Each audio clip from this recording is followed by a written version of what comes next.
बिस्मिल्लाहिर्रहमानिर्रहीम। Dear CSS aspirants, अस्सलामु अलैकुम।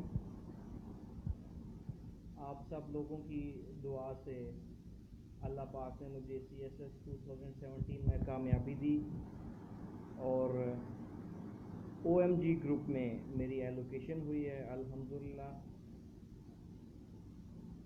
तो अब मैं अपनी सारी एनर्जीज़ जो हैं वो आपको गाइड करने में लगाऊंगा इंशाल्लाह। इसके अलावा अपनी जो ट्रेनिंग वगैरह और जो सब कुछ इसके अलावा है वो भी साथ साथ चलेगा, और उसके साथ साथ आपकी गाइडेंस, आपकी कोचिंग जो है वो चलेगी। तो मुझे उम्मीद है आप लोग ठीक होंगे, कोई प्रेशर नहीं ले रहे होंगे अपने एग्ज़ाम्स का, क्योंकि वो करीब आ रहे हैं, मज़ीद करीब आ गए हैं, कुछ मंथ रहते हैं। तो लेकिन इसका ये मतलब नहीं है कि जो लोगों ने लेट स्टार्ट लिया वो CSS नहीं कर सकते। बहुत से एस्पायरेंट्स ये पूछ रहे हैं कि जी अगर हम अब स्टार्ट लें तो क्या हम CSS कर सकते हैं। तो मेरा सबके लिए एक ही जवाब है कि मैंने जून में CSS की तैयारी स्टार्ट की, 1 मंथ तैयारी की। उसके बाद मैं, चूँकि मुझे जॉब मिल गई तो मैं जॉब की तरफ चला गया, लेकिन फिर मुझे रियलाइज़ हुआ कि नहीं, मेरा ये एम नहीं है। तो फिर मैंने उसको छोड़ा, कोई 1.5-2 माह जॉब करने के बाद उसको छोड़ा, और उसके बाद दोबारा अपनी एनर्जीज़ के साथ जो है CSS की तरफ आया। तो उसके बाद मैंने दोबारा से तैयारी शुरू की। तो कोई 5 से 6 मंथ जो थे मैक्सिमम मुझे मिले, उसमें भी कुछ वक्त थोड़ा बहुत इधर उधर लग जाता है, लेकिन जितना मैंने वक्त लिया उसके अंदर मैंने अपना बेस्ट परफॉर्मेंस करने की कोशिश की, अपना मैक्सिमम टाइम अपनी स्टडीज़ को देने की कोशिश की। तो इसमें आप देखें, चूँकि रिज़ल्ट आ गया है, हमारे पास स्टैटिस्टिक्स मौजूद हैं कि इस साल में क्या कौन से सब्जेक्ट स्कोरिंग रहे और कौन से नॉन स्कोरिंग रहे। कुछ ऐसे सब्जेक्ट्स थे जो बड़े ट्रेंडी थे, जिनका बहुत ट्रेंड था, मैंने भी उस ट्रेंड की वजह से वो सब्जेक्ट्स रखे। लेकिन कुछ फॉर एग्जांपल इंटरनेशनल रिलेशंस में जो है वो इस दफ़ा बहुत ज़्यादा जो है टाइट मार्किंग थी। अब आई डोंट नो इसके पीछे क्या रीज़न है, या तो स्टूडेंट्स ने ही इस साल वो पेपर जो है मेयार के मुताबिक नहीं किए, या फिर इसको डिस्करेज किया गया, क्योंकि सब लोग ही इसको एक कंपल्सरी सब्जेक्ट कहने लग गए थे, अक्सर टीचर्स और अक्सर स्टूडेंट्स। तो शायद उन्होंने इस मिसकंसेप्शन को दूर करने की कोशिश की इस दफ़ा। तो इंटरनेशनल रिलेशन एक अच्छा सब्जेक्ट है, आपको आपके करंट अफेयर्स, पाकिस्तान अफेयर्स ऐसे में आपकी हेल्प करता है, नो डाउट। लेकिन इस दफ़ा उसकी वजह से काफ़ी ऐसे स्टूडेंट्स हैं कि जिन्होंने सफ़र किया। तो लेकिन किस्मत की बात है, जो अल्लाह पाक ने किस्मत में लिखा हो वही होता है, तो इसमें परेशान होने की बात नहीं है बिल्कुल भी। तो देखें, अब हम स्टार्ट लेंगे ऐसे और प्रेसी से, ग्रामर और ऐसे से, जो उसमें हो गया। एक लेक्चर मैं ऑप्शनल्स पर भी रखूँगा, क्योंकि इस दफ़ा बड़ा ही जो है इस दफ़ा डिफरेंट उन्होंने क्रिएट किया है कि जी इन्वायरमेंटल साइंसेज में लास्ट दफ़ा 90+ मार्क्स थे, लेकिन इस दफ़ा इन्वायरमेंटल साइंसेज में बहुत कम मार्क्स आए हैं। उसके अलावा इंटरनेशनल रिलेशंस को भी हिट किया गया, लेकिन जो है टाउन प्लानिंग, जो कि जिसको कुछ अर्सा पहले लास्ट ईयर हिट किया गया था, लेकिन इस दफ़ा वो हिट लिस्ट में नज़र नहीं आया। तो ये ट्रेंड चेंज होता रहता है। दिस इज़ कॉल्ड लक, या फिर कह लें किस्मत, या फिर आपके साथ कितनी दुआएं हैं कि जो आपने कोई ऐसा सब्जेक्ट चूज़ कर लिया कि जो स्कोरिंग है, तो आपको किसी की दुआ लगी या कोई अच्छा अमल आपके सामने आ गया। तो उसके अलावा जो है खासतौर पे बिजनेस से रिलेटेड जो सब्जेक्ट्स थे, इकोनॉमिक्स या अकाउंटिंग वगैरह, उसमें बड़े अच्छे मार्क्स दिए इस दफ़ा, बड़े अच्छे मार्क्स आए स्टूडेंट्स के इस दफ़ा। इसी तरह पॉलिटिकल साइंस में भी ठीक मार्क्स आए। और केमिस्ट्री एक सब्जेक्ट ऐसा सुनने में आया कि जिसमें बड़ा इजी पेपर था इस दफ़ा, 200 मार्क्स का सब्जेक्ट है। तो let me go through this paper, मुझे केमिस्ट्री के पेपर से गो थ्रू होने दें, उसके बाद शायद केमिस्ट्री को रिकमेंड कर सकूं आप लोगों के लिए कि जिन्होंने मास्टर्स किया है केमिस्ट्री में। देखिए जो टेक्निकल सब्जेक्ट्स हैं, जब तक आपने उसमें मास्टर्स नहीं किया तब तक आप वो सब्जेक्ट ना उठाएं, क्योंकि वो मास्टर्स लेवल का जो है आपको पेपर उसमें पेपर सेट करता है। तो इसलिए उसके अलावा आज डीएमसीज भी आ गई हैं सक्सेसफुल कैंडिडेट्स की, तो अल्लाह पाक का शुक्र है, अच्छे मार्क्स हैं, अल्लाह पाक ने अच्छे मार्क्स दिए हैं, अच्छी पोजीशन दी है, सब कुछ दिया, अच्छा ग्रुप मिल गया। तो बाकी इसलिए अब मैंने अपनी एनर्जीज़ को इस तरफ लगाना शुरू किया है कि आपकी कोचिंग की जाए। तो इसमें यह है कि स्टार्ट मैंने इंग्लिश एसे और ग्रामर एंड जो आपकी कंपोजिशन है उससे लिया है। तो मैं ये चाहूँगा कि मैं आपको एक 2017 का जो पेपर था उसको डिस्कस करें। पहले तो मैं आपको बताऊंगा कि पेपर में होता कि क्या क्या चीज़ें हैं। कुछ स्टूडेंट्स को तो यही नहीं पता होता कि पेपर में आना क्या है। सबसे पहला क्वेश्चन तो ये है कि जी सबसे पहले इंग्लिश एसे को डिस्कस करते हैं। जी एसे में आपका क्या आएगा और आपने कैसे करना है, पेपर अटैम्प्ट कैसे करना है। तो देखें 2017 का जो सबसे जो पेपर था वो मेरे सामने इस टाइम लैपटॉप पर खुला है और मैं उसको देख रहा हूँ। और देखिए आपने भी उसको देखना है, परेशान नहीं होना। मैं लिटरली मैं जब एक मेरा ऐसा पेपर था कि जिसमें मैंने, चूंकि एक दिन में 2 पेपर थे, तो मैं ब्रेक के बाद जब दूसरा पेपर देने आया तो मैंने बालकनी में एक लड़की को इस हालत में देखा रोते हुए, और ऐसे जैसे कि वो उस टाइम बिल्कुल जो है out of her self, she was out of her self. तो देखें अगर आपने टेंशन ले ली तो पेपर कौन सॉल्व करेगा वहां पर जाके। तो इसलिए जो होना है वो तो होना है। जितनी आपने तैयारी करनी थी, आपको इतना टाइम मिल गया। इंशाल्लाह I will share my DMC. आप क्वेश्चंस जो आपके हैं वो भी आप कर सकते हैं, इंशाल्लाह आई विल आंसर देम। तो देखें परेशान होने की बात नहीं है, आपकी जितनी तैयारी है आप उसको करें। यही तो आपकी मैनेजमेंट है कि आपने अगर थोड़ा भी सिलेबस किया है तो आपने ऐसे आंसर्स को मैनेज करना है। क्योंकि देखिए सीएसपी ने बाद में हर चीज़ में मैनेज ही करना है, जिस भी ग्रुप में जाए। This is all about management, district management, office management, custom में चला जाए उसमें भी मैनेज करना है, प्रेशर्स को, उसमें अपने काम को, अपनी फैमिली लाइफ को, हर चीज़ को मैनेज करना है। तो आप आज से ही मैनेजमेंट सीखें कि कैसे मैनेज करना है आपने चीज़ों को। तो इसमें ये देखें, इसमें 10 एसेज होंगे टोटल। देयर भी होता यही है जनरली कि 10 एसेज होते हैं और उसमें से आपने एक एसे सिलेक्ट करना है। 10 में से एक एसे, सोचिए कितनी इतनी ज़्यादा चॉइस है। तो सबसे पहले एसे जो था, अच्छा सबसे पहले आपने ये पेपर को पढ़ना है। पेपर को पढ़ा आपने, अच्छा पहले ऐसे ये, दूसरा ये, तीसरा ये, चौथा ये, 10 तक आपने पढ़ लिया। फिर आपने ऐसे ही चूज नहीं कर लेना रैंडमली कोई टॉपिक, आपने सबसे पहले उसको पढ़ना है। आपने नेगेट करने हैं जो ऐसे आपने नहीं करने, जो ऐसे करने हैं उनको सिलेक्ट नहीं करना। पहले जो ऐसे छोड़ने हैं उनको सिलेक्ट करें आप, कि जिनके बारे में आप सोचना भी नहीं चाह रहे, हाँ ये मैंने नहीं करना, ये टॉपिक मैंने नहीं किया। फॉर एग्जाम्पल फेमिनिज्म पर आ गया, मेरे पास था फेमिनिज्म की चॉइस, लेकिन मैंने चूंकि जेंडर स्टडीज को नहीं रखा था, सोशियोलॉजी को नहीं रखा था, फेमिनिज्म पर उस हद तक मेरी ग्रिप या उस हद तक मेरा वो नहीं था कमांड के जो कि मैं उसको अटेम्प्ट करता, 2500 वर्ड्स उस पर लिखता, तो मैंने उसको क्रॉस कर दिया फौरन देखकर। लेकिन उसके बरक्स मेरा साइंस पर और डिफरेंट चीज़ों पर जो है बड़ा अल्हम्दुलिल्लाह अच्छा था मेरा बूट। तो मैंने वो मॉडर्निटी वाला जो है उसको सिलेक्ट किया। तो मैं उसके अलावा कुछ ऐसे होते हैं सेंटेंस जो कम्प्लेक्स होते हैं।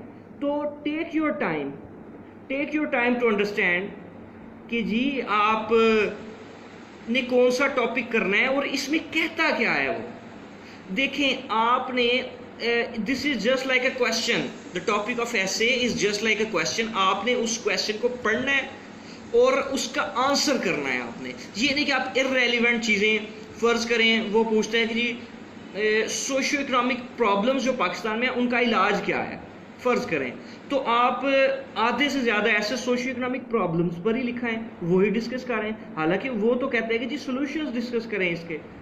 तो आपने मेन फोकस, आपकी जो थीसिस स्टेटमेंट होगी वो बताएगी कि जी आप सॉल्यूशंस लिखने जा रहे हैं और क्या क्या चीजें आप इसमें डिस्कस करेंगे। तो इंशाल्लाह आप लोगों से थीसिस स्टेटमेंट ये हर चीज डिस्कस होगी इंशाल्लाह मेरे सेशन में I will start from very basics, और बेसिक्स से लेकर एडवांस लेवल तक जाएंगे। दोनों का ये कोर्स होगा, एसए का भी और प्रेसिंग का भी। इसमें आप आएंगे, उसका फीडबैक भी होगा, उसको डिस्कस भी करेंगे, आपके वीक पॉइंट्स को डिस्कस करेंगे, स्ट्रॉन्ग पॉइंट्स को डिस्कस करेंगे, कहाँ से करना है, मटेरियल कैसे मिलेगा, कैसे लिखना है, हर चीज़ जो है इंशाल्लाह उसमें डिस्कस की जाएगी। तो देखिए अब पहला ऐसे मैं पढ़ता हूँ, is colonial legacy impeding Pakistan progress. तो ये एक ऐसे सुनने में आया और देखने में भी आया कि कोई इंडियन वेबसाइट जो थी वहाँ उसके साथ ये रिलेट करता है कि वहाँ से शायद इसका कॉन्सेप्ट लिया गया। तो देखिए, अगर आपकी स्टडी वास्ट, अगर आपने स्मार्ट स्टडी किया है, आपको पता चला कि जी 2017 में इंडियन किसी वेबसाइट से ऐसे जो है ना वो देखा गया था, तो आप जो स्मार्ट बंदा होगा वो इंडियन वेबसाइट्स को भी साथ साथ देखना शुरू करेगा कि वहाँ पर क्या आता है, वहाँ पर कैसे एसेज आए हैं, वहाँ पर क्या इंग्लिश ग्रामर आई है, इस तरह।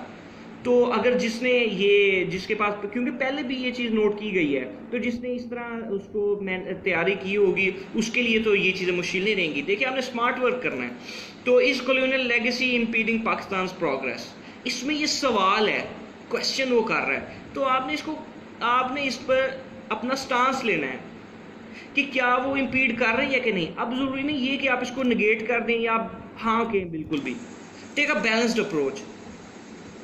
पहले इसका एक, यानी कि these are just two sides of a coin, पहले एक साइड को डिस्कस करें फिर दूसरी साइड को, फिर कंक्लूजन में आप इस तरह कह सकते हैं या एंड पर कि जी देखिए ये चीज़ इस पर हावी है कि हाँ कॉलोनियल मेंटालिटी जो है इम्पीड कर रही है, या फिर नहीं जी ये जो आइडियाज़ डिस्कस किए हैं उसके मुताबिक जो है ये बात गलत है, कॉलोनियल लेगेसी जो है वो इम्पीड नहीं कर रही पाकिस्तान की प्रोग्रेस को।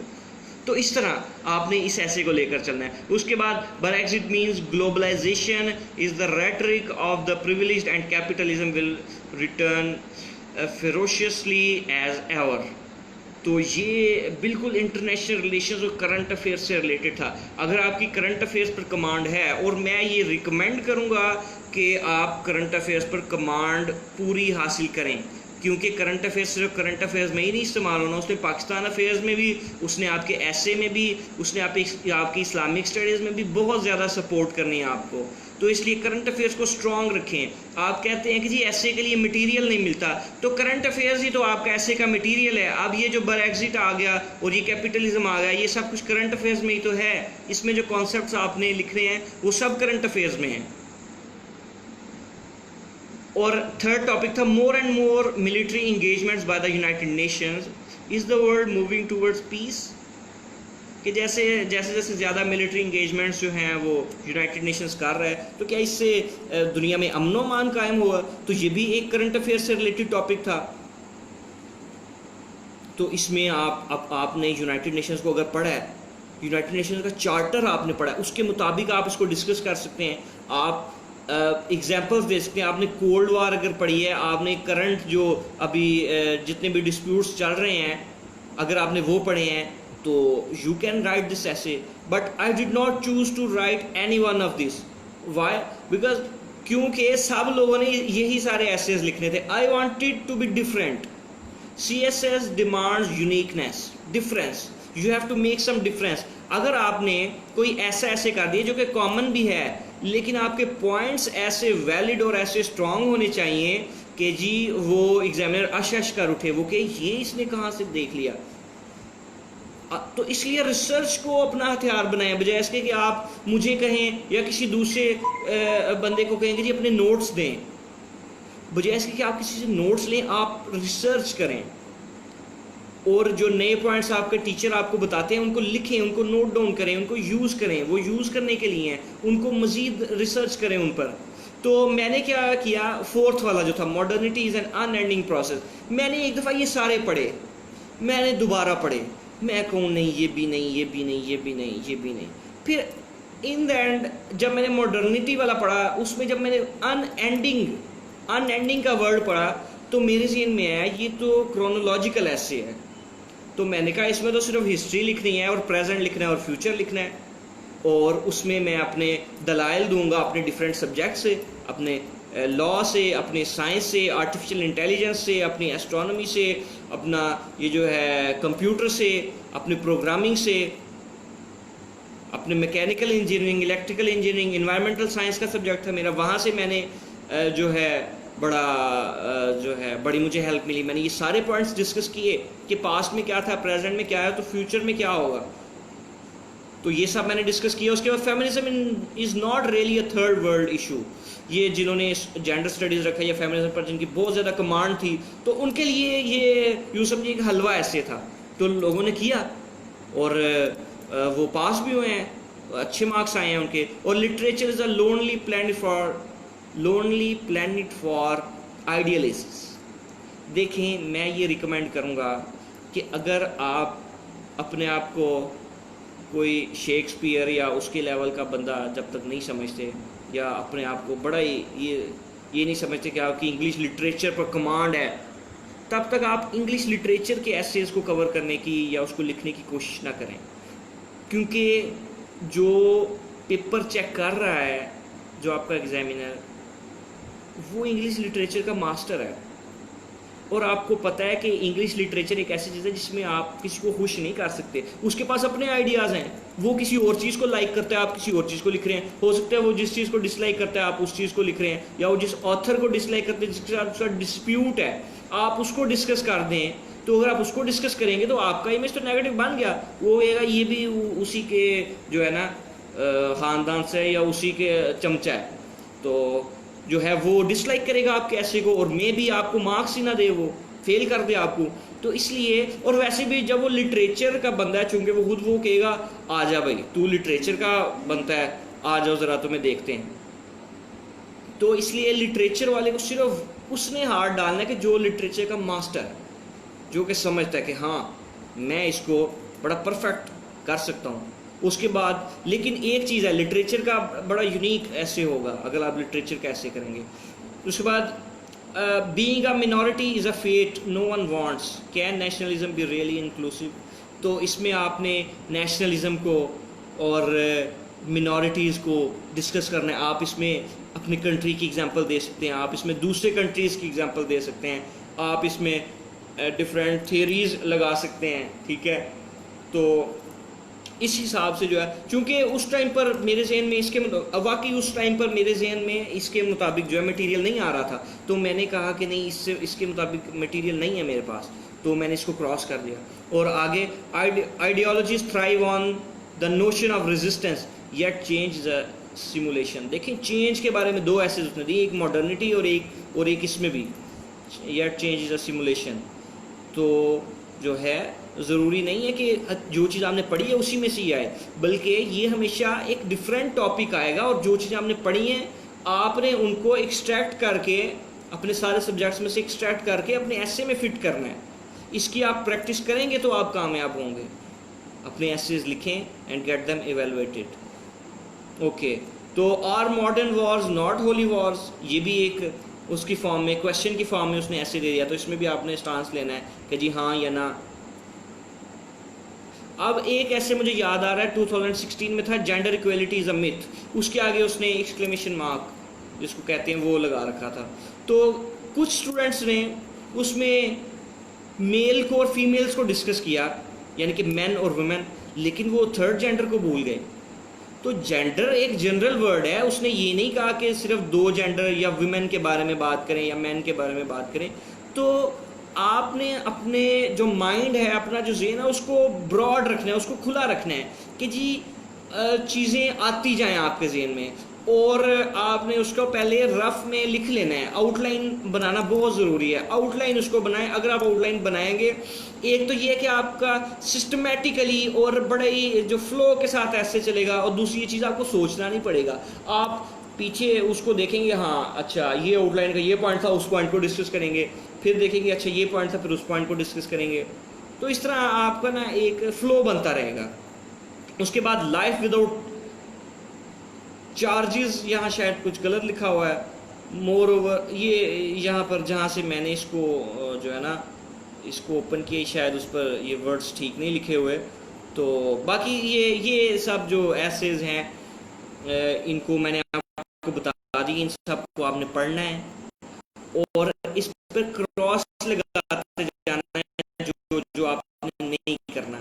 ये 100 मार्क्स का है पेपर, इसमें 40 वाला पास है, तो इसमें 40 लेना भी बड़ा मुश्किल होता है, लेकिन और 2500 आपने जो है वो है 40। फर्ज करें आपने 2500 की जगह 3000 वर्ड्स लिखा है, लेकिन एक भी काम का वर्ड नहीं लिखा, एक भी कॉन्सेप्ट आपने काम का नहीं लिखा, तो कोई फायदा नहीं है वो ऐसे लिखने का। इसकी बजाय खुदा ना वास्ता आपके 2000 वर्ड्स हैं, आप पूरे वर्ड्स नहीं लिख पाते, लेकिन आपने क्वालिटी वर्ड्स लिखे हैं, क्वालिटी आइडियाज दिए हैं, तो एग्जामिनर इंप्रेस होगा आपके आइडिया से। कम से कम अगर मैं चेक कर रहा हूँ और एक स्टूडेंट ने, एक एस्पायरेंट ने कम बेसिक वर्ड्स लिखे हैं, लेकिन उसने आउटस्टैंडिंग वर्ड्स लिखे हैं, आउटस्टैंडिंग कॉन्सेप्ट्स लिखे हैं, तो आई विल अप्रिशिएट। और दूसरी चीज़, बहुत से स्टूडेंट्स डी ट्रैक होते हैं इंग्लिश की वजह से, वो ये समझते हैं इंग्लिश का पेपर है, इसका मतलब ये है कि जी हमने कोई इतनी मुश्किल इंग्लिश लिखनी है कि एग्जामिनर को भी समझना है। तो अगर एग्जामिनर को समझ ना आएगा तो वो आपको मार्क्स किस चीज़ के देगा? आपने एग्जामिनर को कंफर्ट करना है, आपने एग्जामिनर को यूं समझें कि आप उसको समझा रहे हैं, तो आपने सिंपल वोकैबलरी इस्तेमाल करनी है। कुछ स्टूडेंट्स जी, अब मेरे एक सीनियर हैं, उन्होंने जब उनको पता चला कि जी मेरा सीएसएस का रिटर्न क्लियर हुआ है, तो मुझे उन्होंने कहा कि बिलाल मैंने भी जो है अपना सीएसएस की तैयारी की थी, क्योंकि लेकिन मैं पास नहीं कर सका। लेकिन मैंने कैसे तैयारी की थी, मैंने सबसे पहले जो है ना डिक्शनरी को जो है ना वो याद कर लिया था, सारी डिक्शनरी को। तो अब ही वॉज डिट्रैक्ट। सीएसएस की ये रिक्वायरमेंट नहीं है आप डिक्शनरी को जो है उसको याद करें। आपके ठीक है अगर सिनोनिम्स एंटोनिम्स हैं भी, तो उसके अलावा वो तो सिर्फ 20 नंबर के हैं, उसमें तो जो आपने वोकैबुलरी की है उसकी बेस पर आप उसको सॉल्व करें। उसके लिए आप वो टाइम ज़ाया ना करें जो कि आप किसी और चीज़ को दे सकते थे। जितना टाइम जिसको रिक्वायर्ड है वो देना ज़रूरी है। सब चीज़ों को बराबर टाइम दें। ये नहीं कि 2 माह में आपने इंटरनेशनल रिलेशंस किया और अगले 1 माह में आपने 3 सब्जेक्ट्स मुकम्मल कर दिए। तो ये सबको बराबर टाइम दें, सब चीज़ों को। वो जिस सब्जेक्ट के साथ आप नाइंसाफ़ी करेंगे वो सब्जेक्ट भी आपका साथ नहीं देगा फिर। तो आपने बी सिंपल। और न्यूटन या आइंस्टाइन जो है, एक मैंने पहले भी अपने लेक्चर में आपको बताया था कि वो उसका कहना है कि जो इंसान सिंपल वर्ड्स में किसी को कोई चीज़ नहीं ना बता सकता, इसका मतलब ये है कि उसको खुद भी कमांड नहीं है उस चीज़ पर। तो try to be simple, try to comfort your examiner. This is the simplicity is the key to success. तो सिंप्लिसिटी को अडॉप्ट करें और ज़्यादा मुश्किल वर्ड्स की तरफ ना जाएं। और सेंटेंस स्ट्रक्चर, सेंटेंस छोटे लिखें, बड़े बड़े सेंटेंस ना लिखें, नहीं तो आप खुद ही उस सेंटेंस में फंस जाएंगे, आपको पता ही नहीं चलेगा ग्रामेटिकल एरर आप किधर कर गए हैं। और ग्रामर को स्ट्रांग रखें। ग्रामर की तरफ भी आते हैं जी, चलें ग्रामर की तरफ अब हम आते हैं। ग्रामर में 2016 का जो है 2017 का पेपर हम उसको करते हैं। मैं इसको ज़रा ओपन कर लूँ।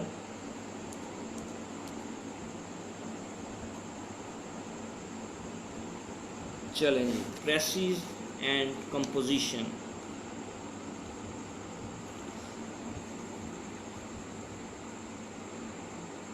अच्छा जी, इसमें सबसे पहला क्वेश्चन जो आया वो था कि जी प्रेसी आपने लिखनी है एक पैराग्राफ की। तो मेरा एक दोस्त था, बड़ा ही अच्छा, बहुत मेहनती दोस्त, और मैं ये दावे से कह सकता हूँ कि उसका पुलिस में कंफर्म था, पीएसपी में, लेकिन अपनी प्रेसी की वजह से वो मार खा गया। प्रेसी की वजह से कैसे मार खाई उसने सबसे एंड पर प्रेसी सॉल्व की, हालांकि इसमें तो नंबर भी प्रेसी के हैं। मैं ये समझता हूँ कि अगर कोई स्टूडेंट प्रेसी के एक ख़ास पासिंग मार्क्स होने चाहिए, सिर्फ प्रेसी क्वेश्चन के, कि हाँ अगर इतने मार्क्स किसी के आए ना ठीक है उसको प्रेसी करने को दे, क्योंकि आपने काम ही बाद में ये करना है। आपने नोट्स लिखने हैं, आपने वो उसको वो नोट्स की बात नहीं कर रहा जो स्टूडेंट्स के हैं, वो नोट जो कि आप अपने हायर ऑफिस को देते हैं, नोट या समरी, या जो आप ये चीज़ें लिख कर देते हैं अपने हायर ऑफिस में, मैनेजमेंट में, तो वो आपने लिखने हैं।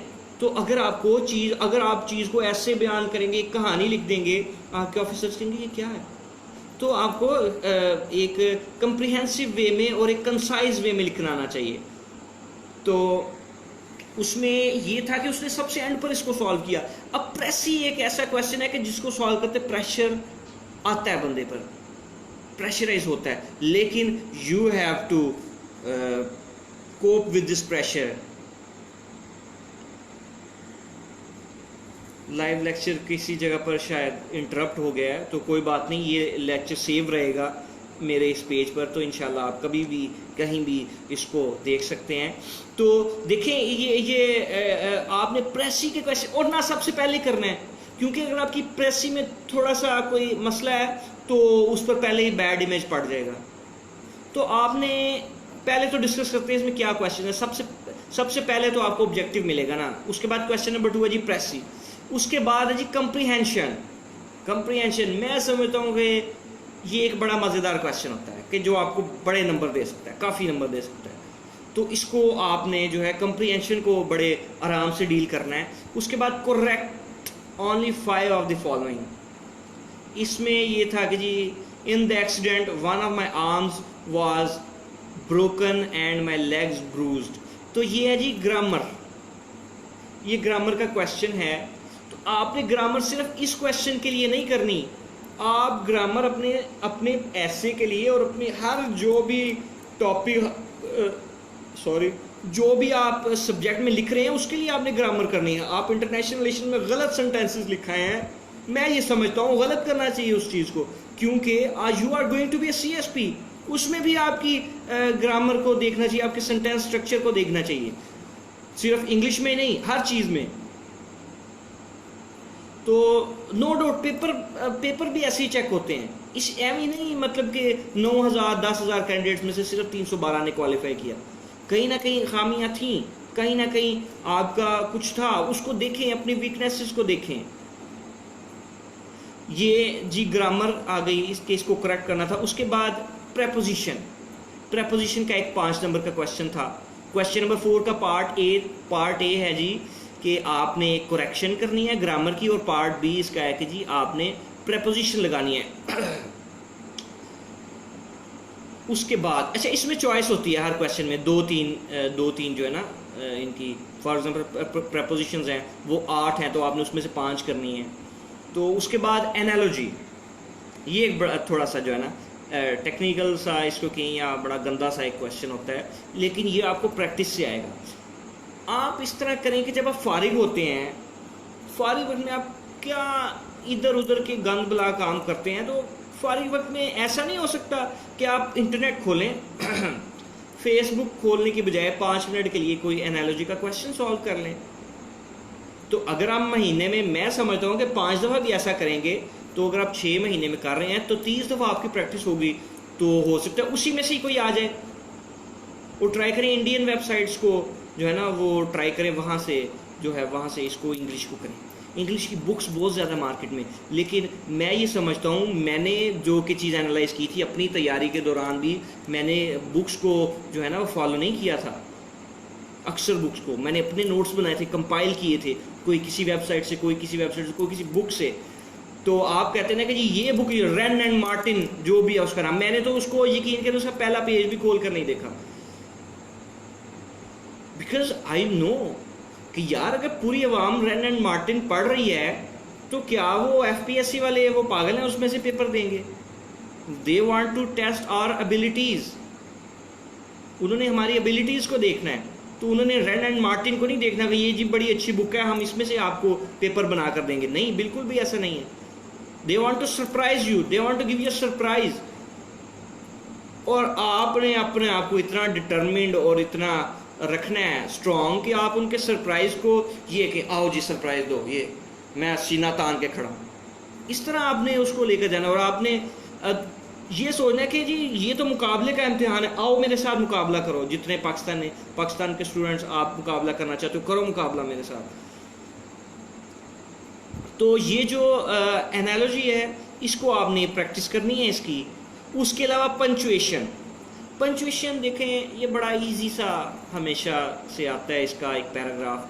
तो आप जब भी पढ़ें, मैं ये रिकमेंड करता हूँ, जो भी स्टूडेंट्स मुझे कहते हैं कि जी हमें लिखना नहीं आता ये है वो, मैं उनको एक चीज़ ज़रूर कहता हूँ कि आपने रीडिंग अपनी स्ट्रॉन्ग करें, रीडिंग ज़्यादा से ज़्यादा करें। जब आप रीडिंग ही ना करेंगे तो आपको राइटिंग कैसे, आपको पता कैसे है, जब आप पढ़ते हैं आपको पता चले। तो जब आपने वो देखना है, जब आपने, I will share those websites in my sessions इंशाल्लाह। तो जो आपने वो पंचुएशन का जो पैराग्राफ है, जब आप रीडिंग कर रहे हैं तो आपने देखना है कि पंचुएट कैसे किया है उसने, एक एक चीज़ को देखें। शुरू में आपको टाइम लगेगा। मुझे कल एक एस्पायरेंट ने कहा कि जी सर मैं डॉन न्यूज़पेपर पढ़ती हूँ या ये पढ़ती हूँ तो मुझे बहुत ज़्यादा टाइम लग जाता है। मैंने उसको कहा, जब मैंने पहले दिन स्टार्ट किया था मुझे भी इतना ही टाइम लगता था, लेकिन मैं उसको आराम आराम से पढ़ता गया, मैंने अपना टाइम दिया उसको आहिस्ता आहिस्ता। फिर ये 10-15 मिनट में ये अखबार पढ़ी और गई, आधे घंटे में एडिटोरियल्स पढ़े 15 मिनट में और गए, पॉइंट्स उसके नोट किए। तो ये चीज़ है। अब शुरू में आपको टाइम देना पड़ेगा, आपको मुश्किल आएगी, डिक्शनरी अपने पास रखनी पड़ेगी, तो आप उसको पढ़ें, उसको फॉलो करें, उसका सेंटेंस स्ट्रक्चर फॉलो करें। ये बहुत ही अहम चीज़ है। रीडिंग नहीं करेंगे राइटिंग नहीं कर सकते आप। सुनना, लिसनिंग इतनी इंपॉर्टेंट नहीं है, रीडिंग ज़्यादा इंपॉर्टेंट है। रीडिंग से आप सीखेंगे, अपने सेंस ऑफ सीइंग जो है, सेंस ऑफ साइट जो है, इसके साथ आप ज़्यादा सीखेंगे। अच्छा जी, उसके बाद एक्सप्लेन द डिफरेंस। अच्छा, इसमें एक और बड़ी मज़े की बात थी जो हमें ये आया था पैराग्राफ ना पंचुएशन का।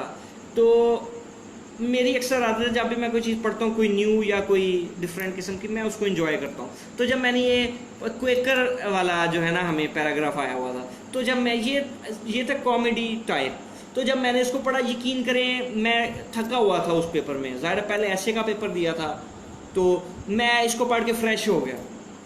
मैं इसको पढ़ के हंसता भी जा रहा था और पेपर भी सॉल्व करता जा रहा था कि इतना मुझे मज़ा आया इस पैराग्राफ को पढ़ के। तो देखें, ये मैंने पेपर में से ही अपनी इंजॉयमेंट की और अपनी फ्रेश होने की एक चीज़ निकाल ली। तो ये देखें, इस तरह आपको चलना पड़ेगा।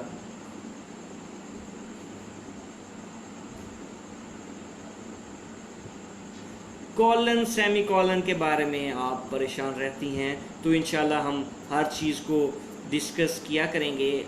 मैं अपने फ्री लेक्चर्स भी क्वाइट ऑफन रखा करूँगा, लेकिन अपने सेशंस में मैं कोशिश करूँगा कि जी वेरी बेसिक से स्टार्ट किया जाए, क्योंकि अनफॉर्चुनेटली चंद स्कूल्स के अलावा बाकी कहीं भी हमारा जो है वो इंग्लिश नहीं कराई जाती, इंग्लिश का पता नहीं है स्टूडेंट्स को। तो मैं कोशिश करूँगा बेसिक्स से स्टार्ट करूँ, बेसिक्स से। और इसके अलावा एक और चीज़ मैं आपको बता दूँ कि आपके जो मैट्रिक और एफएससी, खासतौर पर एफएससी में जो बंदा ग्रामर, अभी तो चलें आप लोग तो आप एफएससी में नहीं, लेकिन जो आपके छोटे बहन भाई हैं आप उनको ये टिप दे सकते हैं कि जी एफएससी में जो आपने ग्रामर पढ़ी है ना, यकीन करें मेरी ग्रामर की जो बेस बनी थी वो एफएससी में बनी थी। एफएससी में मुझे ग्रामर का शौक पड़ा, मैं ग्रामर के स्पेशल नोट्स बनाता था, ग्रामर पढ़ता था, ग्रामर की प्रैक्टिस करता, तो वो ग्रामर मेरे काम आई यहाँ पर जो है ना इधर। तो जो है अपने छोटे बहन भाइयों को टिप दें कि जो वो अपने वहाँ भी ग्रामर का एक क्वेश्चन होता है, तो अपने ग्रामर पे फोकस करें। और खासतौर पे जो एंट्री टेस्ट देने जाते हैं उनके लिए तो ग्रामर बहुत इंपॉर्टेंट है, एंट्री टेस्ट में आती है, तो ग्रामर पर ग्रिप करें। और आप लोग जो है इंशाल्लाह आप सब लोगों को मैं साथ लेकर चलूँगा, आप सब लोगों को मैं शुरू से ए से स्टार्ट करेंगे हम, और इंशाल्लाह जी तक जाएंगे, एडवांस लेवल तक चले जाएंगे हम इंशाल्लाह। उसके बाद जी क्वेश्चन नंबर 6 था कि जी डिफरेंस पेयर ऑफ वर्ड्स। अब पेयर ऑफ वर्ड्स जो है मैंने क्या स्ट्रेटेजी की, मैंने पास्ट पेपर्स देखे, मैंने कहा कि जी हर पेपर में 2 से 3 पेयर ऑफ वर्ड्स जो हैं वो रिपीट हो रहे हैं, उसके yes these will be charged once. और लेकिन मैं चूँकि एक ख़ास आपको देखें, इसमें मुझे मेहनत करनी पड़ेगी, मुझे अपने नोट्स बनाने पड़ेंगे आप लोगों के लिए। अपने लिए जो इंसान नोट्स बनाता है वो अलग होते हैं, लेकिन जो टीचिंग के लिए नोट्स होते हैं वो अलग होते हैं। तो स्पेशल मुझे आपके लिए चीज़ें तैयार करनी पड़ेंगी, नोट्स बनाने पड़ेंगे, अपना टाइम निकालना पड़ेगा। और स्पेशलाइज्ड लेक्चर्स, दोस्त will be specialised lecture, A to Z तक मैंने आपको पढ़ाना है, ठीक है। तो इंशाल्लाह जो है आपका जो है आपके साथ पूरा ताउन किया जाएगा, आपको आपके साथ सिंसेरिटी के साथ आपको पढ़ाया जाएगा। तो कमर्शियलिज्म से दूर ही रहा जाएगा, लेकिन रिटर्न में कुछ, अगर आप इतनी मेहनत करते हैं तो रिटर्न भी कुछ आपको मिलना चाहिए। लेकिन उसके अलावा जो लोग डिजर्विंग है उनके लिए इंशाल्लाह हम फ्री ऑफ कॉस्ट या उनके लिए जो है ना स्पेशल डिस्काउंट जो रखेंगे इंशाल्लाह। कोई ऐसी घबराने की बात नहीं है। हमारी पॉलिसी है कि CSS सबका है, और इसके अलावा CSS को हमने ईजी बनाना है, बजाय से कि मुश्किल बनाएं। CSS is no more difficult, लेकिन मेहनत आपको करनी है, और लक का फैक्टर भी इसमें शामिल है। अच्छा जी, पेयर ऑफ वर्ड्स मैं आपको बता रहा था कि जी पेयर ऑफ वर्ड्स मैंने कैसे किए। मैंने पास पेपर एनालाइज किए, मैंने कहा यार 2 से 3 पेयर ऑफ वर्ड्स जो है ना वो पास पेपर से डालता है, लेकिन अब जो बाकी पेयर ऑफ वर्ड्स हैं, 2 पेयर ऑफ वर्ड 2 नंबर के लिए, क्या मैं सारी किताबें याद कर लूँ? नो, वही टाइम मैं किसी अच्छी चीज़ में दूँ। ओके श्योरली जब हम अपने सेशन स्टार्ट करेंगे इंशाल्लाह वाइट बोर्ड भी जो है ना उसमें इंशाल्लाह यूज़ करेंगे। आपने बिल्कुल ठीक कहा। तो उसमें देखें कि फिर मैंने सोचा कि जी 2 नंबर के लिए मैं फॉर ओनली 2 मार्क्स मैं अपना इतना ज़्यादा टाइम नहीं दे सकता अपने पेयर ऑफ वर्ड्स को। तो मैंने पास पेपर्स के पेयर ऑफ वर्ड्स को देखा, इसके अलावा इम्पॉर्टेंट पेयर ऑफ वर्ड्स जो थे उनको देखा। उसके बाद मैं सेटिस्फाइड हो गया कि जी अब कम से कम जो है ना 2 से 3। देखिए आपने कोशिश ये नहीं करनी कि हर चीज़ में जो है ना आप हर चीज़ ही कर लें। हर चीज़ नहीं होगी आपसे। आप अगर हर चीज़ करने जाएंगे आप बिखर जाएंगे, आप कहेंगे मैं क्या क्या करूँ। तो आपने चीज़ों को, हर चीज़ को टाइम देना है। तो मैंने इसको भी टाइम दिया, उसके बाद मैंने ईडियम्स को भी टाइम दिया। ईडियम्स की कुछ ट्रिक्स भी हमने सीखी, ठीक है, तो वो इंशाल्लाह आपके साथ वो भी शेयर की जाएंगी। तो ईडियम्स भी मैंने पास पेपर से देखे कि यार ये भी थोड़े बहुत रिपीट होते हैं, और कुछ ऐसे हैं कि जो बड़े डिफरेंट किस्म के आते हैं। तो मैंने डिफरेंट किस्म के ईडियम्स डेली बेसिस पर एक दो करना शुरू कर दिए। तो उसमें से एक ऐसा ईडियम आ गया, मैंने पहले भी आपके साथ शेयर किया था कि एक ऐसा ईडियम आ गया कि जो कि अक्सर मेरा 90% जो है ना वो आवाम को नहीं पता था। स्टूडेंट्स तो 90% और बाकी भी बड़े बड़े जो इंग्लिश के फनकार हैं उनको वो ईडियम नहीं, क्योंकि वो बड़ा डिफरेंट था, इतना इंतहाई डिफरेंट वो ईडियम था। बल्कि शायद इधर हाँ, be left holding the baby, ये ईडियम था वो, be left holding the baby. इधर ये क्वेश्चन पेपर में मेरे सामने है। तो बड़ा डिफरेंस है कि G be left holding the baby का क्या मतलब है।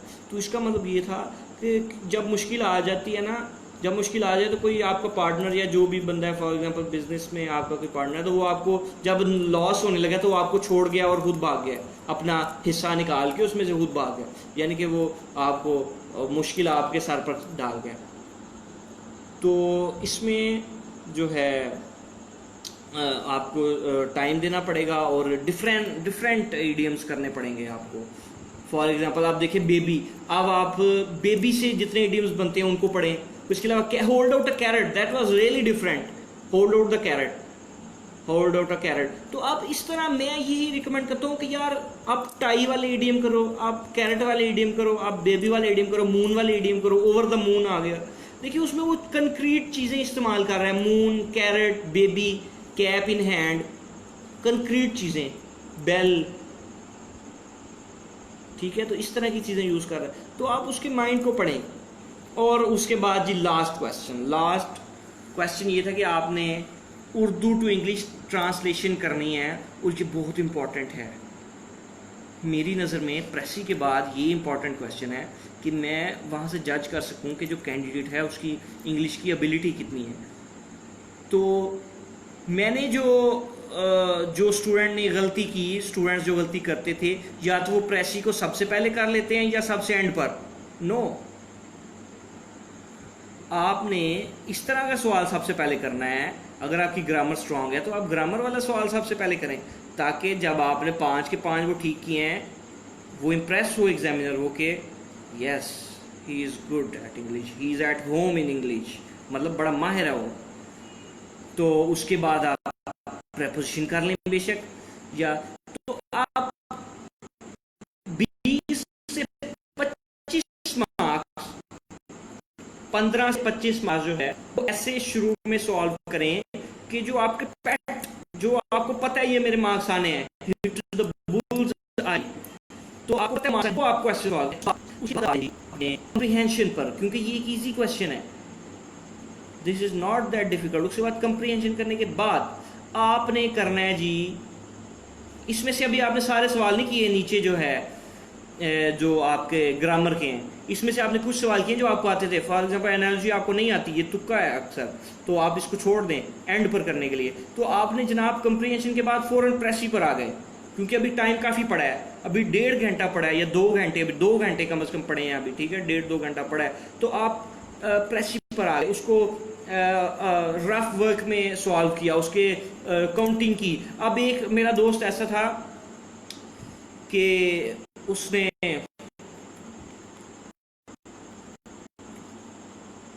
ये समझा कि शायद प्रेसी में एक खास वर्ड लिखते हैं, खास ना क्वांटिटी ऑफ वर्ड्स, कि उसने समझा कि शायद इसमें 150 वर्ड्स ही हमेशा लिखने होते हैं। उसने क्वेश्चन नहीं पढ़ा ऊपर कि 1/3 करना है या कितना करना है। तो मेरी गुजारिश आपसे ये है कि क्वेश्चन पढ़ें, जैसे मैंने आपको बताया 5-6 मंथ्स। तो इंग्लिश भी कवर हो गया, आप 6 to 7 मंथ, 5 to 6 to 7, अगर आप मेहनत करें इंग्लिश भी कवर हो जाती है। तो मैंने जो है उसको टाइम दिया, इसको जो अपने प्रेसी को मैंने टाइम दिया, इसको पहले उसमें किया अपने रफ वर्क में, इसके गिने, क्वेश्चन पढ़ा उसका कि कितने ये जो है नंबर ऑफ वर्ड्स मांग रहा है। तो उस स्टूडेंट ने नंबर ऑफ वर्ड्स नहीं देखे, ऐसे ही बस अंधाधुंध जो है वो चल पड़ा। तो ऐसा नहीं करना, आपने क्वेश्चंस पढ़ने हैं, बराए मेहरबानी क्वेश्चंस पढ़ें। तो जब वो क्वेश्चंस पढ़े तो अच्छा, मैंने फिर उसको दरमियान में मिडल में प्रेसी को हल किया, ना एंड पर ना शुरू में। तो प्रेसी को मैंने सॉल्व किया, उसके बाद प्रेसी का भी मैंने देखें, ये जो प्रेसी का पैराग्राफ है और जो कंप्लेनिंग का पैराग्राफ है, try to enjoy it will make you fresh.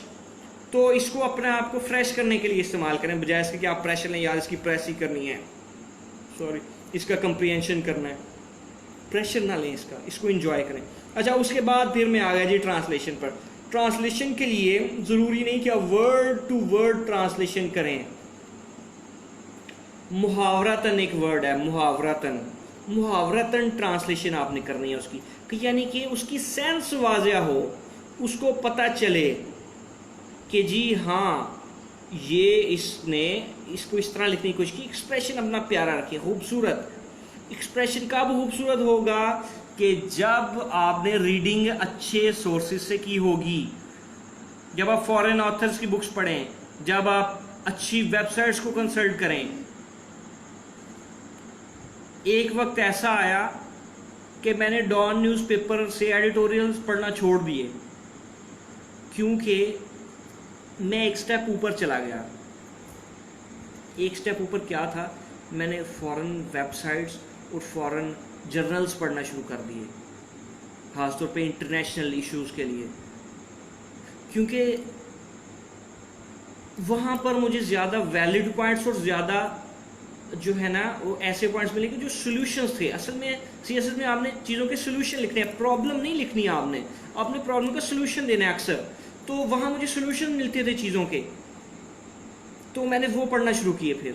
तो लेकिन स्टार्ट आपने डॉन से लेना है, ताकि आपको पता चले कि जी क्या थोड़ा इजी रहे, क्या हालात वाक़यात हैं, कैसे चीज़ें पाकिस्तान में चल रही हैं। पाकिस्तान की स्टडीज़ के लिए तो डॉन बेस्ट है, आप पाकिस्तान में जो करंट अफेयर्स है उसके लिए डॉन पढ़ें, लेकिन इंटरनेशनल जो है जर्नल्स उसमें भी पाकिस्तान से रिलेटेड आते हैं, तो उसको पढ़ें आप।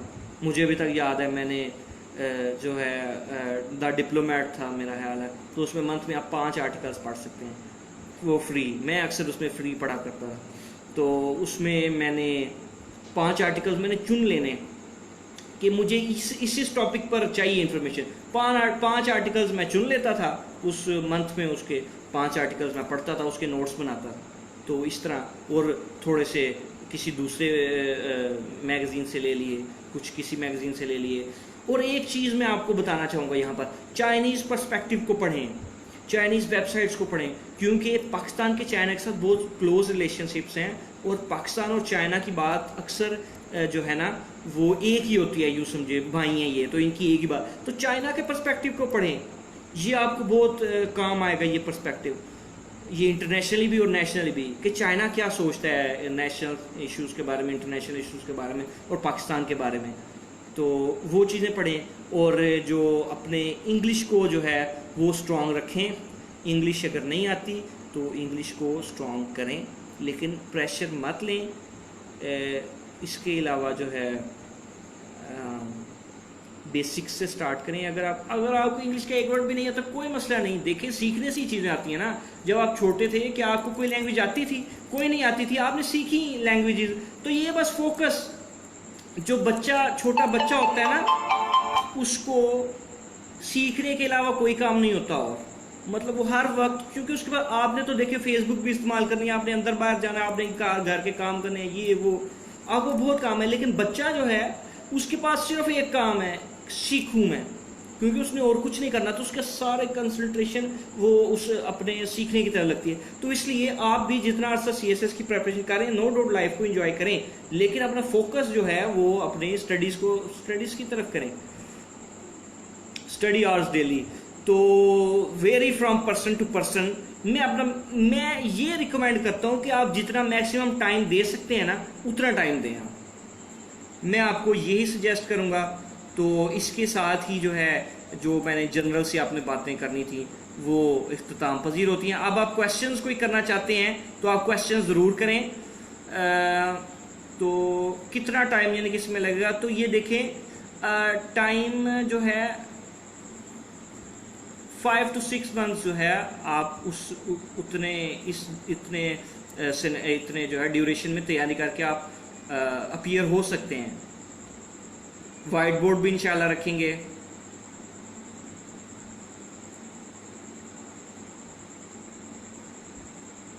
अच्छा जी, तो करंट अफेयर्स जैसा कि मैंने आपको बताया, सबसे पहले आप डॉन न्यूज़पेपर को पढ़ें। उसके अलावा जो है डिफरेंट जर्नल्स हैं, council on foreign relations CFR, ये एक बड़ा जो है अच्छा एक प्लेटफॉर्म है इसकी तैयारी के लिए, इंटरनेशनल इश्यूज़ को पढ़ने के लिए। देखिए, वेबसाइट्स आप सर्च कर सकते हैं खुद, आप गूगल पर लिखें कि जी इंग्लिश ग्रामर, तो हज़ारों वेबसाइट्स उस पर आएंगी। आप उसमें किसी भी वेबसाइट को, मैंने भी रैंडमली वेबसाइट चूज़ की थी जो मुझे अच्छी लगी, जहाँ से मुझे मटेरियल मिलता था। Where should we write topic statement? At above outline or at the end of introduction? Topic statement, I think आप थीसिस स्टेटमेंट कहना चाह रहे हैं। तो थीसिस स्टेटमेंट जो है वो आपने इंट्रोडक्शन की एंड वाली लाइन है। और एक चीज़ मैं आपको बता दूं कि थीसिस स्टेटमेंट पढ़कर, मैंने जो थीसिस स्टेटमेंट लिखी वो पढ़कर एक एग्जामिनर अंदाज़ा लगा सकता था मेरे पूरे ऐसे में क्या चीज़ डिस्कस होने वाली है। तो आपने एक थीसिस स्टेटमेंट ऐसी लिखनी है कि जिससे आपके एग्जामिनर को पता चले कि आप क्या चीज़ डिस्कस करने वाले।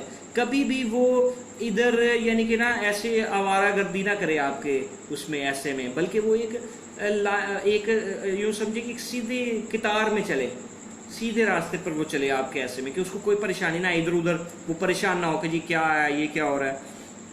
अच्छा जी, अब आपके मज़ीद क्वेश्चंस जो हैं, subjects matter for different field. Yes, subjects matter करते हैं। ऑप्शनल सब्जेक्ट्स इस दफ़ा कुछ लोगों ने वो सब्जेक्ट्स चूज़ किए जिनका बहुत ट्रेंड था, लेकिन इस दफ़ा उनको डिस्करेज किया गया। तो आप जो है सब्जेक्ट्स को सोच समझ कर रखें। ओके, हाउ मैनी बुक्स, देखें बुक्स वाइज आपने तैयारी नहीं करनी, आपने टॉपिक वाइज तैयारी करनी है। टॉपिक वाइज बुक्स को ना देखें कि आपने कितनी बुक्स पढ़ ली है, ये देखें कितने टॉपिक्स कवर कर लिए हैं। और टॉपिक जब आप मुख्तलिफ बुक से देखेंगे, आप उस बुक से टॉपिक को करें कि जहाँ से आपको लगता है कि ये सारी डायमेंशन कवर कर रहा है या इसने बड़ा अच्छे पॉइंट्स लिखे हैं, इस बेस पर आप I have a science background, I am feeling difficulty reading and series of IR। देखें कुछ मैंने यहाँ डिस्कस की, तो कुछ डिस्कस जो कि मैं यहाँ पढ़ा चुका हूँ, आप उससे फ़ायदा उठाएं। इसके अलावा YouTube एक बेहतर सोर्स है, आप वहाँ से देखें। आप सिंपल जो आप वहाँ गूगल पर सिंपल जो IR की क्लासेस स्टार्ट करेंगे तो इंशाल्लाह तब हम आपको बड़े इजी वे में ये कवर करवाएंगे। ओके, दो चीजें इन्होंने बड़ा खूबसूरत क्वेश्चन है कि क्या हम ओवरलैपिंग सब्जेक्ट चूज करें या वो सब्जेक्ट जिसमें हमें इंटरेस्ट है। देखें, कुछ स्टूडेंट्स इस दफा ऐसे थे कि जिन्होंने ओवरलैपिंग सब्जेक्ट्स चूज किए बट दे सफर्ड। क्योंकि फर्ज करें उन्होंने इंटरनेशनल रिलेशंस चूज किया तो उसमें मार्क्स कम आए, लेकिन जिसने अकाउंटिंग या बिजनेस एडमिनिस्ट्रेशन चूज किया उसके ज्यादा मार्क्स आए। तो ये चीज है कि ये आप पर डिपेंड करता है कि आप overlapping subjects is a good choice, और वो सब्जेक्ट है जिसमें इंटरेस्ट हो, this is again a good choice. तो इसमें आपको मैं ये रिकमेंड करूंगा आप फिर मुख्तलिफ और फैक्टर्स देख लें कि किसी सब्जेक्ट का सिलेबस कम है कि वो आखिरी दिन में आपसे रिवाइज हो जाए, ठीक है, या वो इतना टेक्निकल सब्जेक्ट नहीं है। तो इन मुख्तलिफ चीज़ों को आप ज़हन में रखें, लेकिन इन द एंड मैं ये कहूँगा कि जो सब्जेक्ट आप इजीली कर सकते हैं वो करें, और अक्सर वो ओवरलैपिंग सब्जेक्ट्स होते हैं क्योंकि आपने एक सब्जेक्ट में वो टॉपिक पढ़ लिया होता है। अच्छा जी, इसमें प्रेफरेंसेस भी होती है और मार्क्स भी होते हैं, टोटल एग्रीगेट बनता है, तो उस बेस पर एलोकेशन होती है। Notes making necessary for random analysis होना चाहिए। नोट्स आपने ज़रूर बनाने हैं जी, नोट्स आपने नहीं बनाए तो मतलब आपकी कामयाबी की कोई गारंटी नहीं है।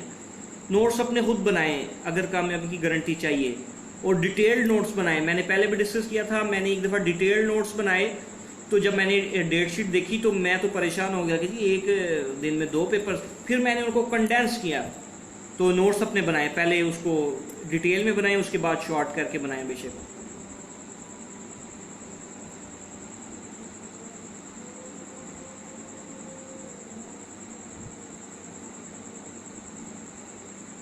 The thesis statement is an opinion of person or side. We are taking further rights. समझ नहीं है आपके ज़्यादा क्वेश्चन की। Yes, my videos are many videos of international relations are saved on this page. Very informative session must create a WhatsApp group for sharing CSS related data and about your live session because Facebook mostly distract. देखें, Facebook mostly डिस्ट्रैक्टर्स। मैं Facebook का शुक्रिया अदा करता हूँ कि जी Facebook से मुझे काफ़ी अच्छा मटेरियल मिलता था। कुछ ऐसे दोस्त अहबाब थे जो कि ऐसी वेबसाइट्स से कोई आर्टिकल शेयर कर देते थे कि जो मैं वेबसाइट वो सेव कर लेता था और फिर मैं रैंडमली उसको सर्च किया करता था जब मुझे टाइम मिलता था कि यार कौन सा आर्टिकल इसमें काम का है। तो मैं अपने आखिरी दिन तक फेसबुक यूज़ करता रहा, लेकिन मैंने पॉजिटिवली यूज़ की फेसबुक। मैं सिर्फ जो है बहुत से ऐसे दोस्त हैं कि जिनका जो है पर्दे में मैं शुक्रिया अदा करना चाहूँगा नाम लिए बगैर, कि वो अपलोड करते थे मुख्तलिफ चीज़ें और कम अज़ कम मैं वहाँ से जो है फ़ायदा उठाता था, तो वहाँ से वो आर्टिकल्स पढ़ता था। तो फेसबुक से फ़ायदा हासिल करें बजाय इसके कि आप जी आप क्वेश्चन करें। खालदा नुसरत, वो आपका क्वेश्चन समझ नहीं आया, काइंडली दोबारा लिखें उसको। तो जो है फेसबुक से डिस्ट्रैक्ट होने की जरूरत नहीं है, अपने आप को इतना। A CSP should be strong enough to control his or her nerves, her brain, her heart. क्योंकि देखें, आपको तो इतना प्रेशर आना है जब आपने एक CSP बनना है कि जी आपको खासतौर पे जो फील्ड वाली जॉब्स हैं, जब आप असिस्टेंट कमिश्नर बनने हैं, कोई आपको वकीलों का प्रेशर, कोई सहाफ़ियों का प्रेशर, कोई उधर से जनाब पॉलिटिकल प्रेशर, कोई कुछ। Life is not easy. You have to be decisive. आपने डिसीजन मेकिंग करनी है और आपने अपने आप को कंट्रोल करना है। आप जिस सीट पर बैठे हैं आपकी एक एक चीज़ मॉनिटर होती है, आप कुछ भी करते हैं वो रेडी बैठे हैं पहले लोग आपका शिकार करने के लिए। तो अगर आप आज ये कहते हैं कि जी मैं फेसबुक जो से डिस्ट्रैक्ट करती है, नो डाउट होते हैं आप डिस्ट्रैक्ट, लेकिन थोड़ा डिस्ट्रैक्ट हो, इतना ज़्यादा भी ना हो। ठीक है, इंसान है, गलती होती भी है। तो बाकी व्हाट्सएप ग्रुप पे मैं ये जो है ना आपसे प्रॉमिस नहीं करूँगा, अगर मैं कोई व्हाट्सएप ग्रुप बना भी लूँ कि जी मैं उसमें शेयर किया करूँगा डेटा, क्योंकि टाइम कम होता है, तो इसलिए it would be difficult for me. अगर आपने कोई ग्रुप बनाना है तो बना लें, मुझे उसमें ऐड कर लें, ठीक है, तो कोई ऐसा मसला नहीं है। Accounting, I want to opt accounting, bus administration and law. However, people suggest me to opt IR, I love. देखें, अकाउंटिंग में आप इस दफ़ा मार्क्स चेक करें स्टूडेंट्स की, कितने कितने मार्क्स आए हैं। आप अगर उसमें इंटरेस्टेड हैं, मर्केंटाइल लॉ और ये चीज़ें रखना चाहते हैं आप रखें, बिजनेस ऐड रखें, आप अगर इसको हैंडल कर सकते हैं आप ज़रूर रखें। किसी की बातों पर ना जाएं, आपका जो दिल कहता है वो करें। Pakistan Affairs and IR, I mean basic study and analytical books, how to make notes from such material. देखें, नोट्स आपने जो भी आपको काम की चीज़ें नज़र आती हैं उसमें आपने वहाँ से देखकर नोट्स बनाने। जो भी आपको लगता है कि जी ये कॉन्सेप्ट इंपॉर्टेंट है या ये सेंटेंस इंपॉर्टेंट है, लिख लें उसको नोट्सों में। और डिफरेंट इसके लिए रिसर्च पेपर्स को देखें, डिफरेंट राइट और रॉन्ग क्या था आपका, ओपिनियन ऑफ ए पर्सन। देखें, थीसिस स्टेटमेंट डिपेंड करता है कि जी ऐसे क्या है, ओपिनियन भी उसके, लेकिन अमूमन ये एक ऐसे को थीसिस स्टेटमेंट अमूमन ये बताती है। देखिए, रूल ऑफ थंब ये है कि थीसिस स्टेटमेंट ये चीज़ बताएगी कि आप ऐसे में क्या लिखने वाले हैं, तो वो ज़ाहिर है आपकी ओपिनियन ही अपनी होगी ना। तो लेकिन इसमें वो बताता है कि आपका मटेरियल आगे क्या होने वाला है। अच्छा जी, ठीक हो गया। चलें जी, ये लास्ट क्वेश्चन लेते हैं जी। What would you say about selective study, as I heard even a topper can't cover हो। Yes, I say in every lecture कि आप 100% सिलेबस को कवर नहीं कर सकते, तो आपने इम्पॉर्टेंट चीज़ें करनी हैं। आपने मैक्सिमम जितना कर सकते हैं, मैक्सिमम जितना कर सकते हैं उतना करें, और सब चीज़ों को बराबर टाइम दें। ये नहीं कि 3 माह एक सब्जेक्ट पे लगा रही है और तीन सब्जेक्ट 1 माह में ख़त्म किए। नो, कुछ हो भी सकते हैं, लेकिन सबको जितना टाइम वो मांगते हैं, जितना टाइम उनको रिक्वायर्ड है, वो उतना टाइम दें। तो wish you best of luck. आप सब लोग मेहनत करें, खूब मेहनत करें। कल से जो है इंशाल्लाह जो है थ्रू स्काइप इंशाल्लाह मैं अपने सेशन स्टार्ट करूँगा। उसमें पहला जो है पोस्ट भी इधर आ गई होगी, दोबारा पोस्ट कर देंगे। उसमें पहला लेक्चर ऐसे का हुआ करेगा, उसके बाद प्रेसी का हुआ करेगा। तो इंशाल्लाह बेसिक से स्टार्ट करेंगे, एडवांस लेवल पर जाएंगे, कोशिश करेंगे सबको इंडिविजुअल टाइम दिया जाए। तो अल्लाह पाक जो है हम सब का हामी नासिर हो। बहुत शुक्रिया। अस्सलाम वालेकुम।